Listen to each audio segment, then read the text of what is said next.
नमस्कार मित्रों। बहुत लोग होते हैं जिनको जियो पॉलिटिक्स में इंटरेस्ट होता है।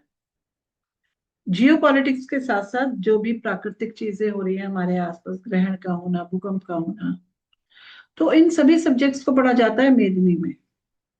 आज मेदिनी में जो हम सब्जेक्ट पढ़ने वाले हैं वो है भूकंप की गणना करना। कैसे पता चले कि भूकंप आने वाला है नहीं आने वाला।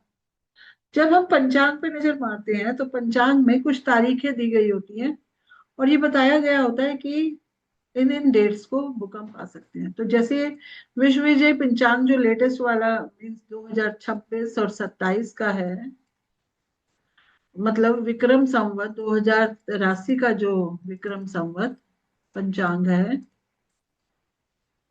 इस पंचांग में पेज नंबर 30 पर यहाँ पर भूकंपों की संभावित तारीखें दी गई हैं। देखिए लिखा है भूकंपों की संभावित तारीखें 2026 ईस्वी, और लिखा है सन 2026 ईस्वी में विश्व में उग्र भूकंपों की संभावना बनी रहेगी।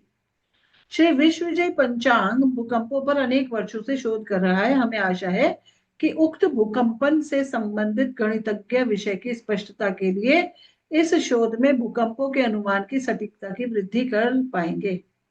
आगे की आगे प्रारंभ ये मेरे को नहीं समझ आ रहा, परमात्मा लिखा होगा शायद। आगे जैसी परमात्मा की इच्छा, कुछ स्पेलिंग मुझे यहाँ समझ नहीं आ रही है। लिखा है ये बताया गया है भारतीय उपमहाद्वीप के लिए, अफगानिस्तान के लिए, दक्षिणी पूर्वी एशिया तथा हिमालयन पर्वत श्रृंखला के लिए। मार्च की कुछ डेट्स दी गई हैं, अप्रैल की दी गई हैं और साथ में मई की दी गई है। तो ये जो मैं आप लोगों के लिए रिकॉर्डिंग कर रही हूँ, ये 14 तारीख है आज, 14 मई। और यहाँ पर एक मई की डेट दे रखी है, 16 या 17। ठीक है, जब मैं इसको पढ़ रही थी तो मुझे लगा कि भूकंप के बारे में बात करनी चाहिए, और मेरे कुछ स्टूडेंट जो ऑलरेडी मेदिनी पढ़ ही रहे हैं उन्होंने भी कहा कि हाँ इनके बारे में बात होनी चाहिए। तो हम लोग बुक यूज कर रहे हैं एम एस मेहता जी की मेदिनी ज्योतिष, और वाणी पब्लिकेशन की बुक है। इसमें बताया गया है फैक्टर्स रिस्पॉन्सिबल फॉर अर्थक्वेक। कहते हैं कि कई कारण हो सकते हैं भूकंप जैसी घटनाओं के। तो मद्रास यूनिवर्सिटी के भूवैज्ञानिकों ने ये बताया कि जो ये जो भूचाल जैसी घटनाएं होती है इसमें ग्रहों की स्थिति बहुत बड़ा रोल प्ले करती है। उन्होंने जो अध्ययन किया उन्होंने कहा कि जब सूर्य, चंद्रमा या दो से ज्यादा ग्रह एक सीध में आ जाए या फिर बहुत क्लोज हो जाए या उनसे थोड़ा कम आते हैं, तो सूर्य और अन्य ग्रहों के विशाल गुरुत्व संघर्ष के मध्य पृथ्वी फंस जाती है। कहने का मतलब यह है पृथ्वी, सूर्य, चंद्रमा और दूसरे बड़े ग्रह गुरु, शनि ऐसे थोड़ा अपनी सीध में आ जाए या फिर आसपास थोड़ा सा हो। आसपास से मतलब उसी लाइन में आसपास हो, तो ऐसा होता है कि पृथ्वी, ऐसा लगता है कि इन ग्रहों के बीच में फंस गई है और एक पुल क्रिएट होता है।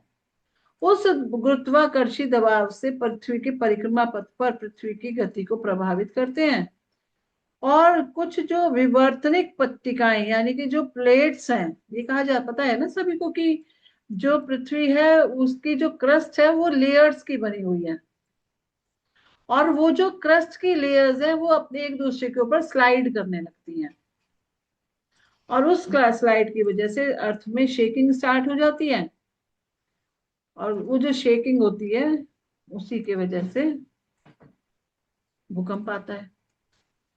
ठीक है, अब आगे देखें। कह रहे भूकंप के लिए ग्रहों के प्रभाव के सिद्धांत को हमारे प्राचीन महर्षियों ने तो बहुत पहले ही बता दिया था, खासकर गर्ग महर्षि ने भूकंप से संबंधित बहुत सारी बातें बताई और कहा कि जो भूकंप की गतिविधियां होती है ना, ये ज्यादातर ग्रहण, पूर्णिमा और अमावस्या में का इनका बहुत बड़ा रोल है। आपको ये पता ही है, देखिए सूर्य ग्रहण होगा तो अमावस्या होगी। आपको ये पता है कि चंद्र ग्रहण होगा तो पूर्णिमा होगी। तो अमावस्या और पूर्णिमा का बहुत बड़ा रोल गर्ग ऋषि ने बताया और कहा बहुत सारी बातें कही, अभी हम उसको आगे पढ़ेंगे। कह रहे हैं कि यहाँ पे साल 2024 में मैंने स्टडी किया, 2024 के डेटा को। तो पहला चंद्र ग्रहण 18 सितंबर को पड़ा था, दूसरा 2 अक्टूबर को। और फिर एक हम ग्रहण को देख रहे थे, ये भारत की स्वतंत्रता की कुंडली है।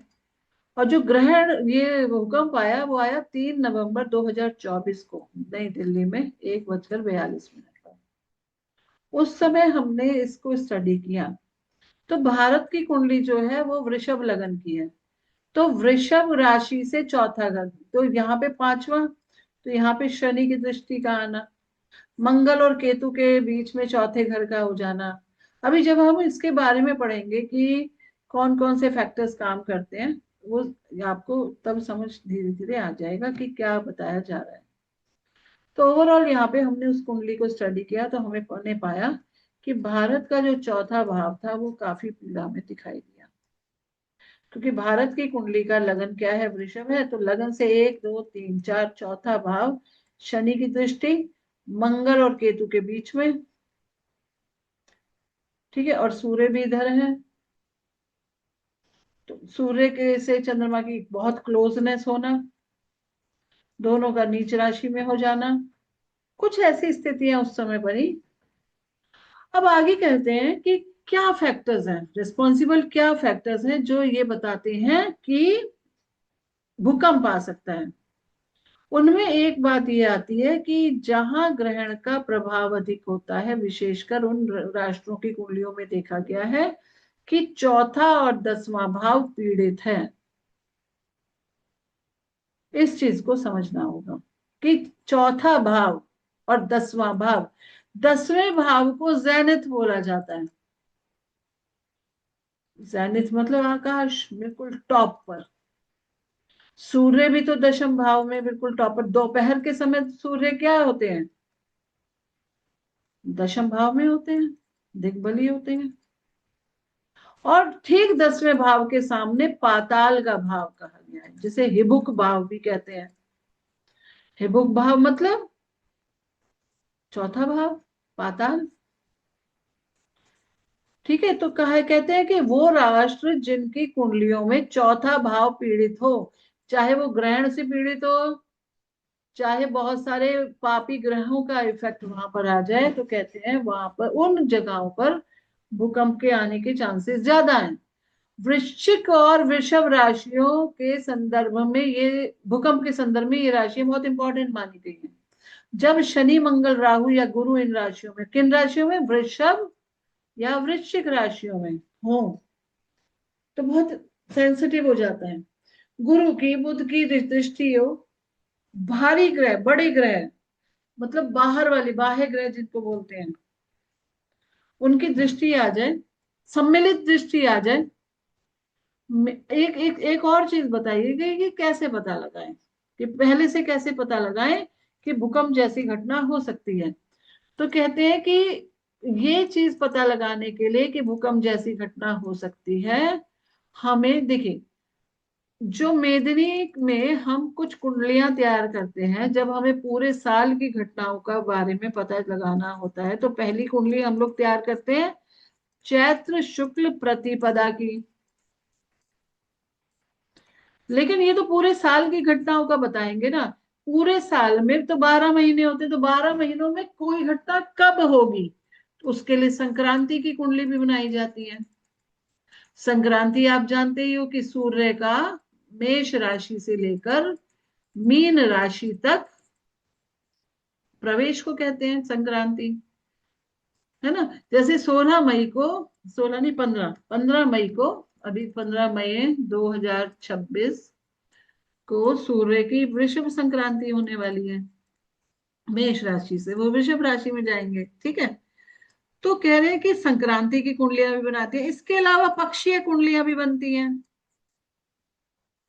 पक्षीय कुंडलियां क्या होती हैं, अमावस्या की कुंडली बना दी, फिर पूर्णिमा की कुंडली बना ली। कह रहे हैं कि जो चार्ट चैत्र शुक्ल प्रतिपदा का है वो तो पूरे साल का बात करेगा कि ये होगा, ऐसे होगा, वैसे होगा। उन इवेंट्स के हमने कहा एक एक कोई पर्टिकुलर घटना होगी, उस घटना के और क्लोज जाने के लिए क्या करते हैं, संक्रांति की कुंडली बनाते हैं। और संक्रांति की कुंडली के साथ साथ पक्षीय कुंडली भी, यानी कि 15-15 दिनों की कुंडलियां भी तैयार कर ली जाती हैं। लेकिन साथ में भूकंप के केस में ये कहते हैं कि एक कुंडली और तैयार कर, मतलब 4 कुंडलियां और तैयार करनी चाहिए, जो तिमाही कुंडली बोली जाती है। सूर्य का मेष और कर्क और तुला और मकर राशि, जो चर राशियां हैं, उनमें सूर्य के प्रवेश की कुंडली को भी तैयार करना चाहिए, जिसे बोलते हैं तिमाही कुंडली। ये बहुत इंपॉर्टेंट है। ये क्या है, सूर्य की मेष संक्रांति की कुंडली, कर्क संक्रांति की कुंडली, तुला और मकर संक्रांति की कुंडलियां, ये भूकंप जैसी घटनाओं के बारे में ज्यादा क्लोज बता सकती हैं। इसीलिए बोला, देखिए यहाँ पर मेष कर्क तुला मकर में सूर्य की ग्रह अमावस की कुंडलियों को भूकंप के संदर्भ में अध्ययन करने के लिए ये बहुत महत्वपूर्ण है। वो कह रहे हैं वो राष्ट्र जिनके चौथे भाव में अशुभ ग्रहों का प्रभाव हो, या तो वो स्थित हो वहीं पर या फिर दृष्टियां हो, उन राष्ट्रों में भूकंपीय गतिविधियां अवश्यंभावी है, मतलब जरूर हो सकती हैं। अब आगे देखिए, भूकंप के समय समय शनि गुरु मंगल में से कोई ना कोई ग्रह वक्रीय तो जरूर होता है, और हो सकता है ना भी हो, ऐसा जरूरी नहीं है हो, लेकिन हो भी सकता है। विशाल ग्रह एक दूसरे से केंद्र में हो।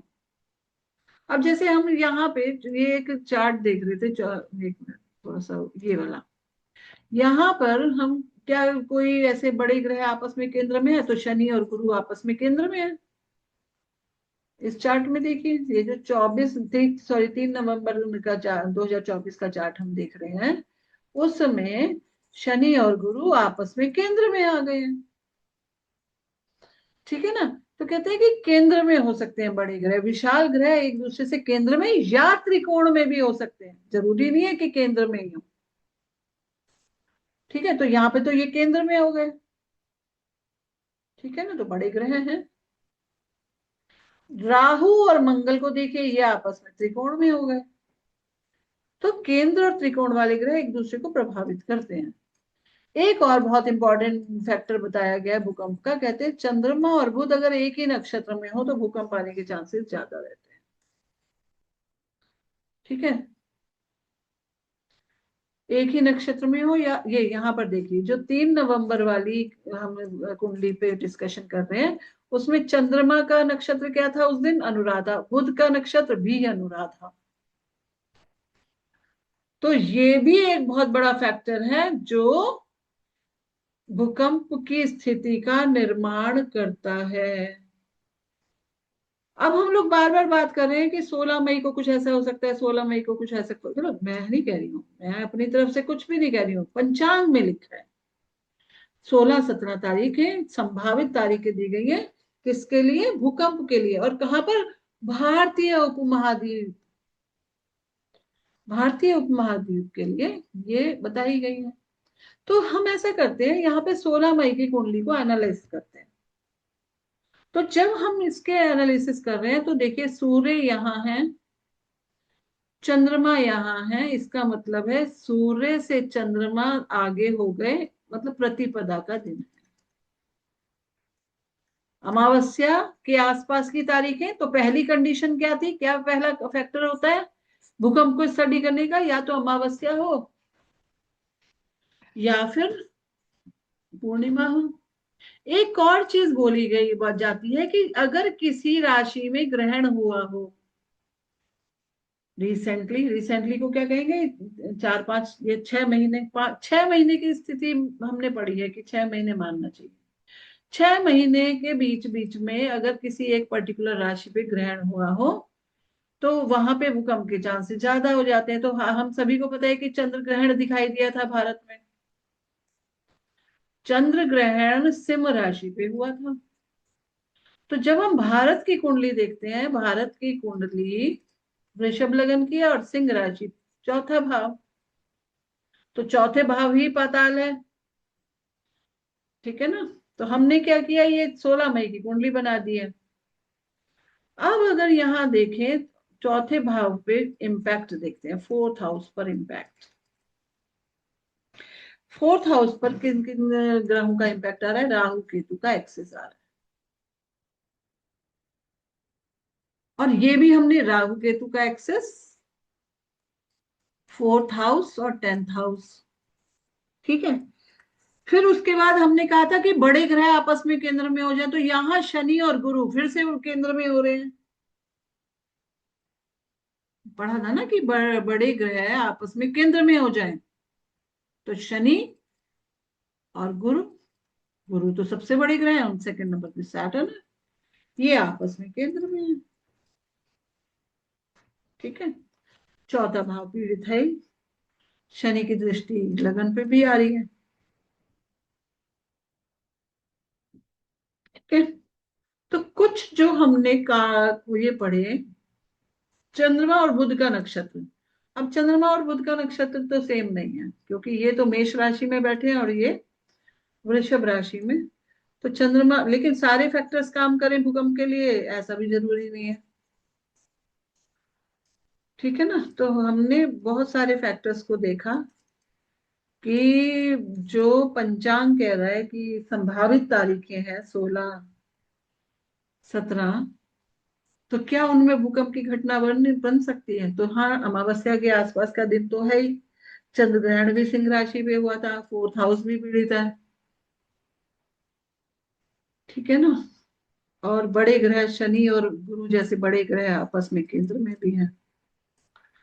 और जो ग्रहण हुआ था वो सिंह राशि पे ही हुआ था। तो भारतीय उपमहाद्वीप में भूकंप की घटना के संभावित आसार नजर आते हैं। तो आशा है आपको अच्छा लगा होगा ये टॉपिक। इससे रिलेटेड आपका कोई भी क्वेश्चन हो तो आप कमेंट में जरूर लिखिएगा। Thank you.